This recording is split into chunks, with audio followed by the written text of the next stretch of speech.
करवाओ पहले। तो पद तो छोड़ो भाई, पद छोड़ो, केस बनेगा जब तो जांच होगी। वो महिला रेसलर जिनको की मौके भी नहीं मिले और उनका यौन शोषण हुआ और जो बेचारी वहां से पीड़ित होकर के अपमानित होकर के चली गई वहां पर, ये छोड़ करके पद पे बैठे रहोगे, केस दर्ज नहीं होगा, कौन जांच करेगा? कौन सी एजेंसी जांच करेगी? जबरदस्ती जांच हो जाएगी। पहले इसके खिलाफ केस दर्ज होना चाहिए और इसको सबसे पहले रिजाइन करें, नहीं तो इसको बर्खास्त किया जाए। उनके पास बड़े बड़े और भी वो उनके ऊपर के लोग हैं जिनकी उनके पास वो वीडियो होंगी कुछ उल्टे काम करते हुए, तो उनको धमकी दे रहे हैं वो कि मेरे खिलाफ मेरे को फोर्स मत करना रिजाइन करने के लिए, मेरे खिलाफ कोई एक्शन मत लेना, नहीं तो मैं ऐसे सबूत दे दूंगा कि फिर तुम भी मारे जाओगे मेरे साथ साथ, मैं तो मरूंगा ही मरूंगा, तुम्हें भी ले डूबूंगा।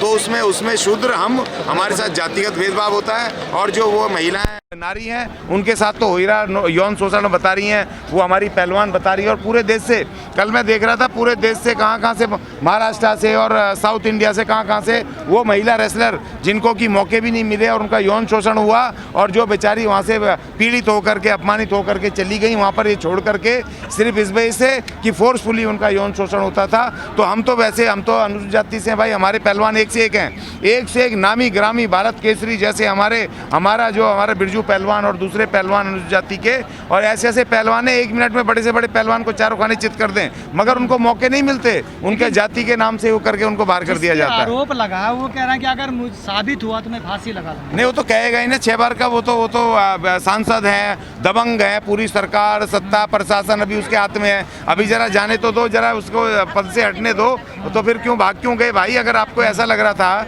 तो फिर आप भाग क्यों गए? परसों आए और कल भाग गए, क्यों भागे? फेस करो ना आप आकर के। यहाँ पर पहलवान बैठे, महिलाएं, सबसे खतरनाक बात यह है कि अभी तक क्यों नहीं केस रजिस्टर्ड हो रहा है? एक महिला बैठ करके, यहाँ लड़की बैठ करके कह रही है मेरा यौन शोषण हुआ, खुल के बोल रही है, अपना पूरा एक महिला अपना मान सम्मान सब उसको ताक पे रख करके यहाँ बैठ करके बोल रही है। और 6 महिलाएं लड़कियां कल ही आ गई और भी प्रूफ के साथ, तो अभी तक उसके खिलाफ उसमें केस दर्ज क्यों नहीं हो रहा?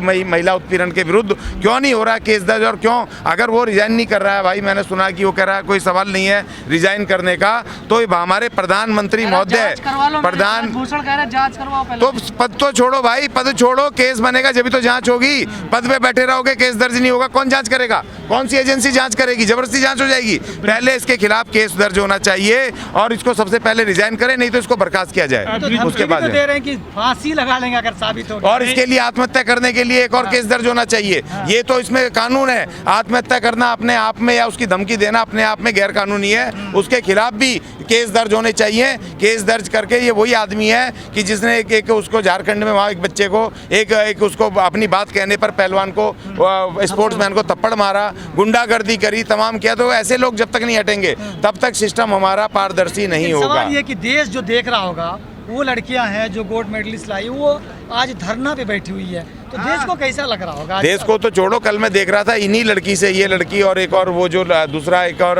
यहाँ नौजवान पहलवान बैठा हुआ है, उसके साथ प्रधानमंत्री जब ये जीत के आए थे तो प्रधानमंत्री जी स्पेशल इनके साथ बात कर रहे हैं, वीडियो वायरल हो रहा है। और आज प्रधानमंत्री महोदय, आज 3 दिन हो गए इनको यहाँ बैठे हुए, तो आज प्रधानमंत्री महोदय इनको टेलीफोन क्यों नहीं कर रहे हैं? इनसे बात क्यों नहीं कर रहे हैं? इनकी पीड़ा पूछो, कितनी दूर है रेसकोर्स? ये रहा रेसकोर्स, यहाँ पर प्रधानमंत्री जी कोटी यहीं बुला लो, आपको यहीं आने संसद में बुला लो, विज्ञान भवन में बुला लो, उनसे बातचीत तो करो। ब्रिजभूषण जी तो कह रहे हैं अगर मैं अपना मुंह खोल दूंगा तो सुनामी आ जाएगी।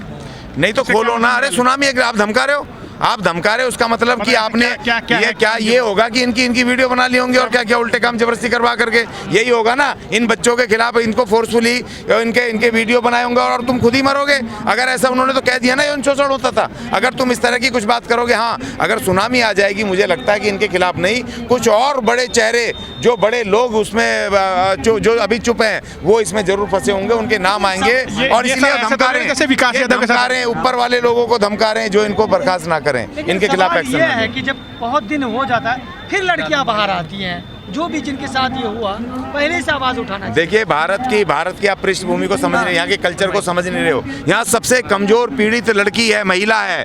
अगर वो लड़की बड़ी मुश्किल से, तो परिवार वाले उसको खेलने जाने देते हैं, वो भी कुश्ती का खेल खेलने के लिए, स्पोर्ट्स के लिए, पढ़ने तो जाने नहीं देते।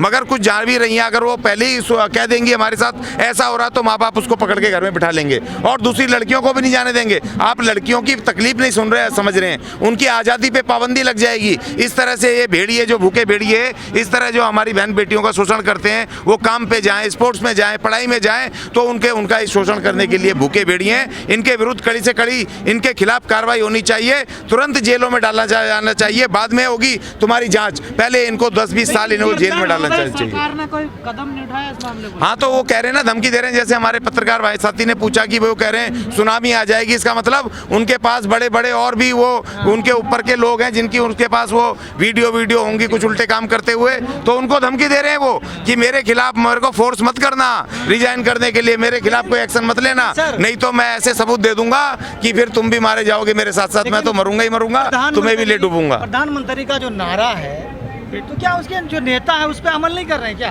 नहीं, देखिए प्रधानमंत्री महोदय ने नारा तो दे दिया, बहुत अच्छा नारा है, बेटी बचाओ बेटी पढ़ाओ, लेकिन जो उनके और लोग हैं वो तो पुरुष प्रधान मानसिकता के लोग हैं ना। अभी हिंदू राष्ट्र बनेगा तो पुरुष प्रधान मानसिकता ही चलेगी, उसमें अगर मनुस्मृति के हिसाब से तो नारी का कोई स्थान ही नहीं है, ढोल गवार शूद्र पशु नारी। तो देखिए भावनाएं तो हमारी आहत हो रही है, 5000 साल से महिला और अनुसूचित जाति जनजाति सबका ही शोषण हो रहा है, भयानक शोषण हो रहा है। आज आप जस्टिफिकेशन दे रहे हो, जब एक आवाज उठ गई, एक शिक्षा मंत्री ने तुम्हारी उसको पोल खोल दी, तो तुम वहां टीवी पे बैठ करके वो उसको लेके रामचरितमानस को वो बता रहे हैं, उसके अर्थ बता रहे हैं। पहले क्यों नहीं बताया भाई? जब हमें मंदिर में जाने से मारते हैं, जब महिलाओं को भी मंदिर में नहीं जाने देते, शूद्रों को भी नहीं जाने देते, जब क्यों नहीं बताते टीवी वाले कि पंडित जी इनको जाने दो, ये नहीं लिखा हमारे शास्त्र में, इनको भी आजादी है, बराबर हैं, तब तो नहीं बताते, आज ये सब बता रहे हैं। आप लोग अनपढ़ गवार हैं शिक्षा मंत्री? हाँ, तो उसमें लिख दिया ना उन्होंने, क्योंकि वो अनपढ़ गवार लिख दिया, पढ़ा लिखा शूद्र भी वो गवार ही है, और अनपढ़ गवार वो प्रकाश जो बामण है वो भी पढ़ा लिखा माना जाएगा ना। ये मनुस्मृति का चमत्कार है। नहीं, चमत्कार कुछ नहीं होता। एक भाग तो गया भगोड़ा, उसको महाराष्ट्र में एक चैलेंज किया चमत्कार करने को, अब छुपा घूम रहा है वो अभी, है ना, बागेश्वर धाम वाला घूम रहा है जेल जाने के डर से। और आप देखो चमत्कार, ये देखो अभी वहाँ पर जोशी मठ में जमीन धस रही है, तो जो वहाँ के बड़े बड़े पुजारी थे ना, जो खूब नोट कमाते थे, जो कहते थे जी हाँ मंत्रों से चमत्कार हो जाएगा, आज उस धरती को बचाओ ना चमत्कार से। क्यों नहीं बचा रहे? तुम हाई कोर्ट सुप्रीम कोर्ट में क्यों जा रहे हो? वो पुजारी जा रहे हैं, वो बचाओ जी जोशी मठ को, अब सुप्रीम कोर्ट को कह रहे हैं बचाओ जी, कोर्ट को कह रहे हैं बचाओ जी। अब तुम्हारे भगवान, तुम्हारे चमत्कार, तुम्हारे मंत्र आप कहाँ गए? यज्ञ करो भाई, बचाओ उस धरती को।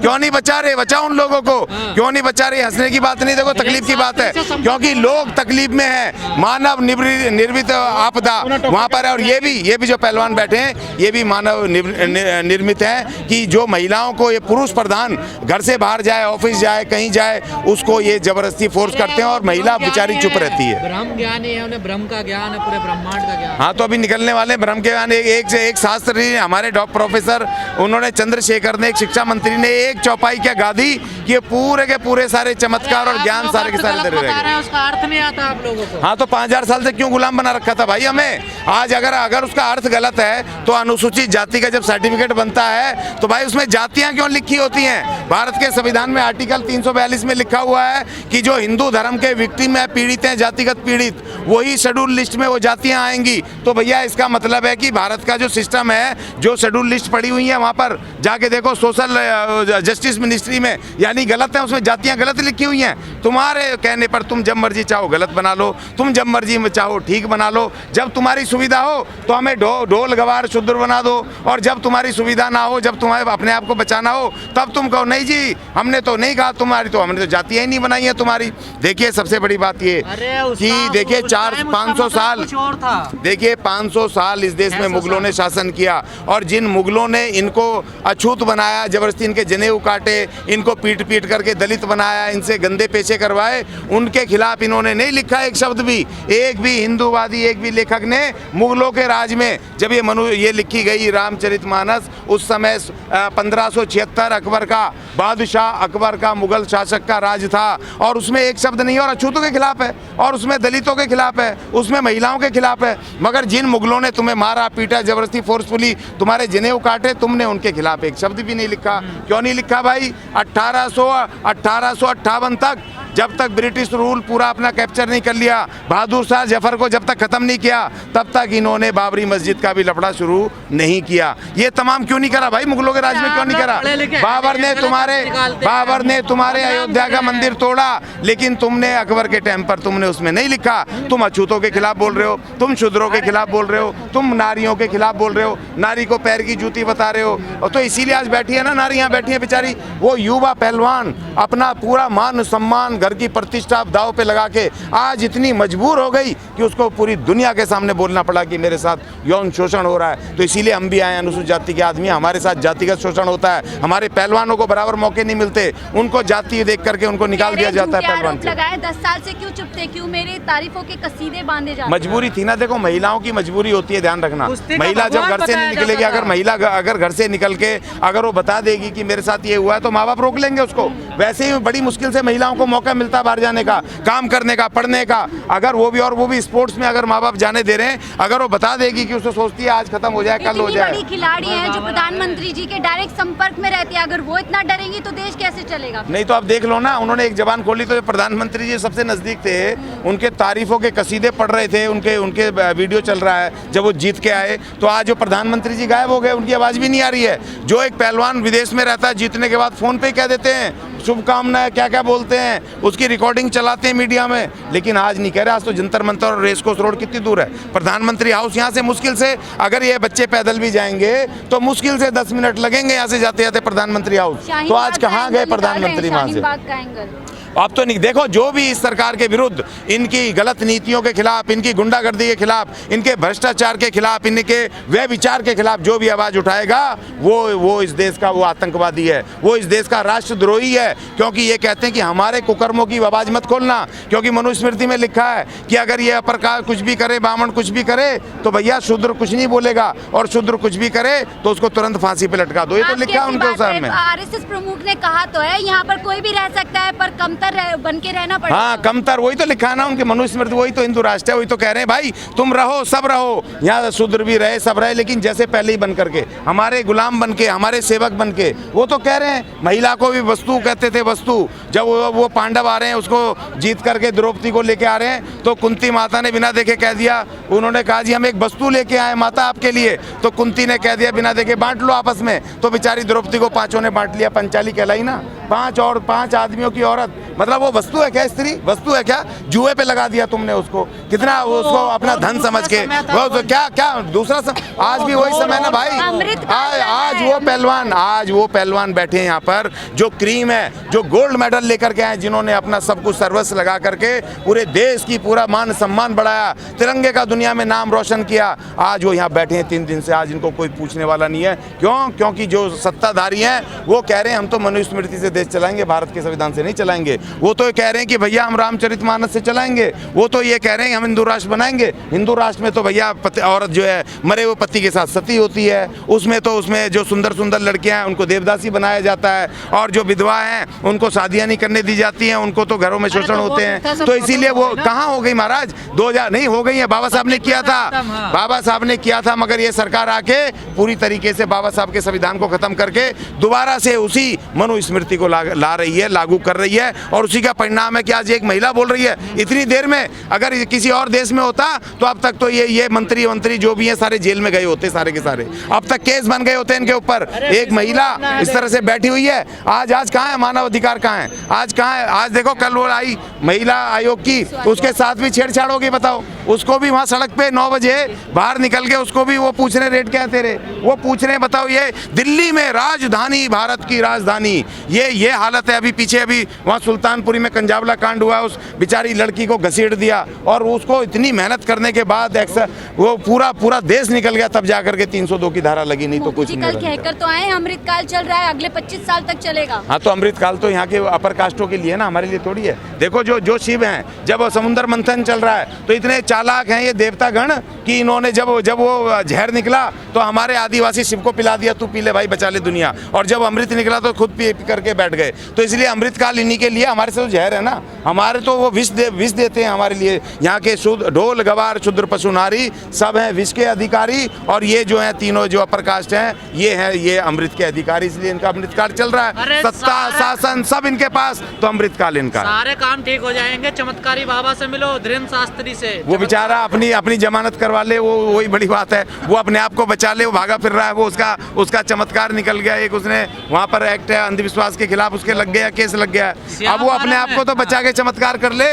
और जोशी मठ के सारे पंडित जी आगे घूम रहे हैं सुप्रीम कोर्ट में, बचाओ जी हमें, पुनर्वास करो, ये सब ये धरती को बचाओ, फलाना करो, ढिकड़ा करो। तो कहाँ है तुम्हारे मंत्र, कहाँ है भाई? तुम्हारा यज्ञ कहाँ हो रहा है? तुम्हारे भगवान कहाँ है? क्यों नहीं है आप दूसरों की आस्था का खिलवाड़ कर रहे हैं। देखिए भाई, मैं 5000 साल से मेरी आस्था बिल्कुल तार हो रही है। जब भी मुझे जातिगत ये बोलते हैं तभी मेरी आस्था तार होती है। आज तुम्हें बड़ी तकलीफ हो रही है, आज सिर्फ हम कानून की बात कर रहे हैं, जब भी तुम्हें तकलीफ हो रही है। अरे बाबा को बदनाम कर रहे हैं आप, धीरेन्द्र शास्त्री को। धीरेन्द्र शास्त्री जी को यहाँ लाओ, चमत्कार करो कि यहाँ पर एक मंत्र पढ़ेंगे और मोदी जी प्रकट हो जाएं, और हमारे इन पहलवानों का बहन बेटी जो बैठी हैं इनका काम हो जाए।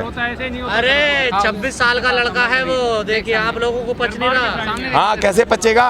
क्योंकि ये कहते हैं कि एक 60 साल का 80 साल का शूद्र और एक 5 साल का बच्चा जो ब्राह्मण है, वो उस 50 साल के जो आदमी है उससे उसका पुत्र तुल्य है, उससे बड़ा है, उसको उसका पैर छूने चाहिए। तो ये उसी सिस्टम को लाना चाह रहे हैं, मगर इस देश की महान जनता अब लाने नहीं देगी किसी हालत में। अब बैठ गए ना नौजवान मोर्चा संभाल करके, आज 3 दिन हो गए नौजवानों को मोर्चा संभाल के बैठे हैं। तो इसलिए अब इनकी ये गुंडागर्दी चलेगी नहीं। अब जो वो अपने बृजभूषण जी हैं, भैया अब अपने आप को संभालो और इस्तीफा दो और आप जेल जाने को तैयार हो जाओ। नेशनल दस्तक की आपसे गुजारिश है कि अगर इसको बचाना चाहते हैं तो नेशनल दस्तक को सब्सक्राइब करने के लिए रेड कलर के सब्सक्राइब बटन को दबाएं, फिर बेल आइकन की घंटी दबाएं। नेशनल दस्तक को बचाने के लिए बहुत जरूरी है कि हर खबर को शेयर करें, लाइक करें, कमेंट जरूर करें।